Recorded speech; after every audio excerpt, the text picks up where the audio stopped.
Canada. You've only gone and done it again. Did we all have fun? Are we suitably exhausted? First, I want to extend a heartfelt thank you to the Invictus Games 2025 Organising Committee for their sheer passion and hard work in making these extraordinary games possible. Thank you to the Invictus Games Foundation, all volunteers, officials, VPD, RCMP, performers and artists, and of course, all Canadians for making these games so special. Team Canada, you've made your country proud.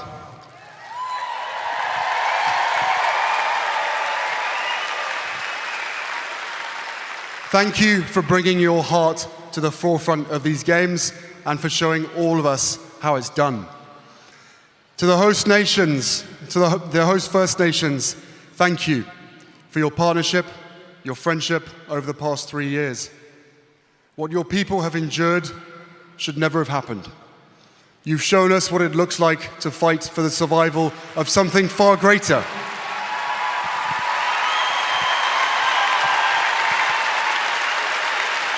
Something far greater.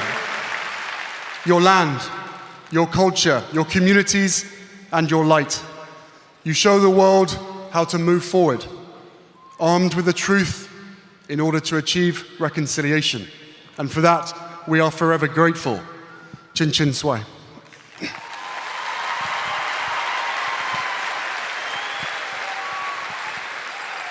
To our Invictus wives, husbands, girlfriends, boyfriends, kids, grandparents, and friends, if you can, please stand and be recognized.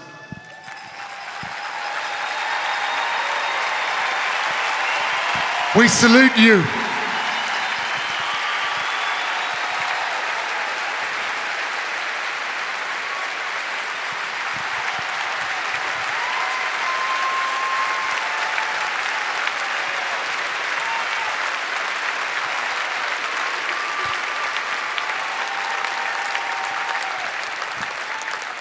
To our comrades, friends, or loved ones who we lost to battle or to suicide, tonight we honor you too.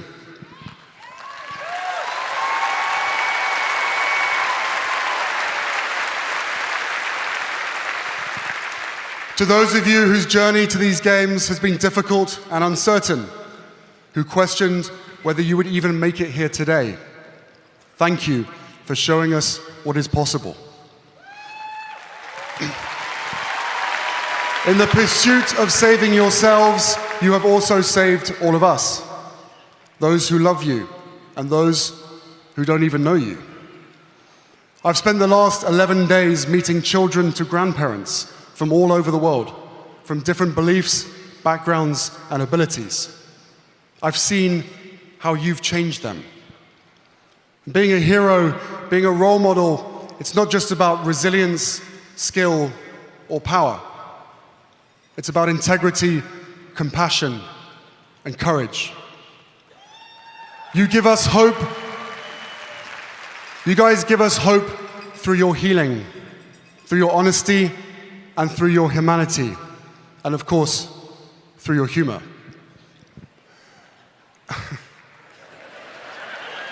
You know exactly what I'm talking about. It's an in-house joke.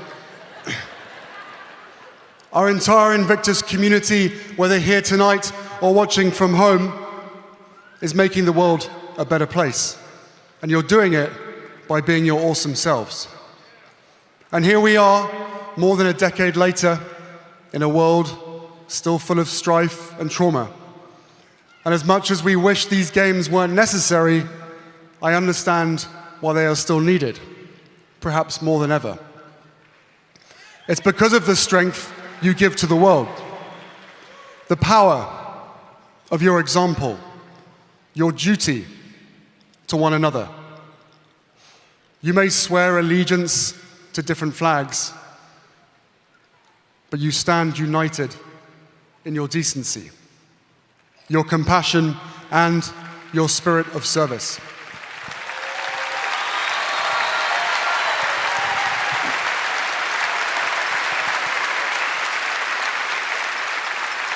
Now, I can't stand before you and promise that there won't be challenging times ahead. But I promise you, you're better equipped now than you were before. You've reclaimed what was lost, restored what was broken, achieved the impossible. Remember what makes you tick. Hold on to it. Rely on it. Use it for yourself and those around you, for service to one another will save us. And while I never expected that we would be here in 2025, from one soldier to another, I also promise you this. So long as our brothers and sisters are striving to heal and grow, the Games will go on.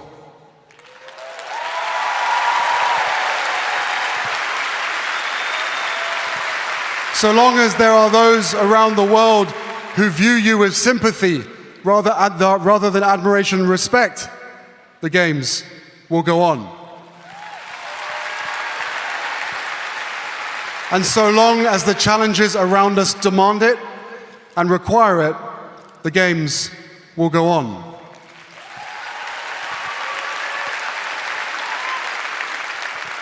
Bring on Invictus Games, Birmingham 2027. You guys have permission to party. Thank you. Hey everyone, welcome back to Royal Sussex Squad. Today we're diving into Prince Harry's inspiring closing speech at the 2025 Invictus Games in Vancouver, Whistler. A moment that left the world in awe. Harry's words weren't just about celebrating a competition, they were about honoring resilience, unity, and the unbreakable human spirit. So let's get into it. After thanking the organizers, athletes, their families, and the host First Nations, Harry made it clear. This night wasn't just about competition. It was about honoring the warriors who fought battles both seen and unseen.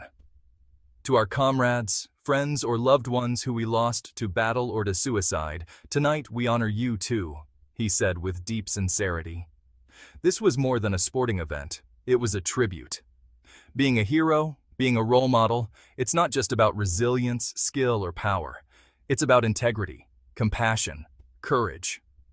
These words struck a chord because they reminded us what true strength looks like. He also shared a private moment that had the crowd laughing. You know exactly what I'm talking about.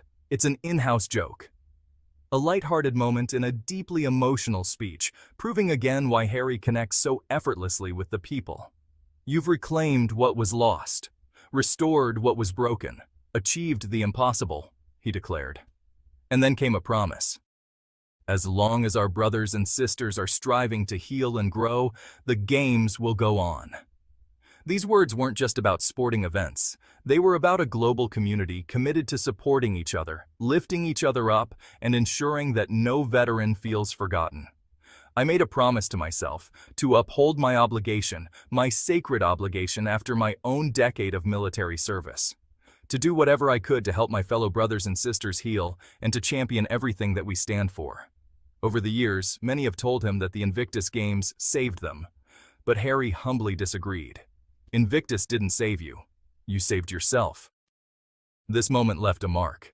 Harry wasn't taking credit. He was giving it back to the veterans. So what's next for the Invictus Games? Prince Harry made it clear. As much as we wish these games weren't necessary, I understand why they are still needed, perhaps more than ever. And with that, he passed the torch to the next host city. Bring on Invictus Games Birmingham 2027. You have permission to party. The crowd erupted in cheers, knowing that Harry's vision lives on. The Invictus Games have given veterans a global platform to showcase their courage and determination, and as long as there's a need, Harry will make sure they have it. So what did you think of Prince Harry's speech? Let's talk in the comments. Don't forget to like, subscribe, and stay tuned for more Royal Sussex Squad updates. Until next time.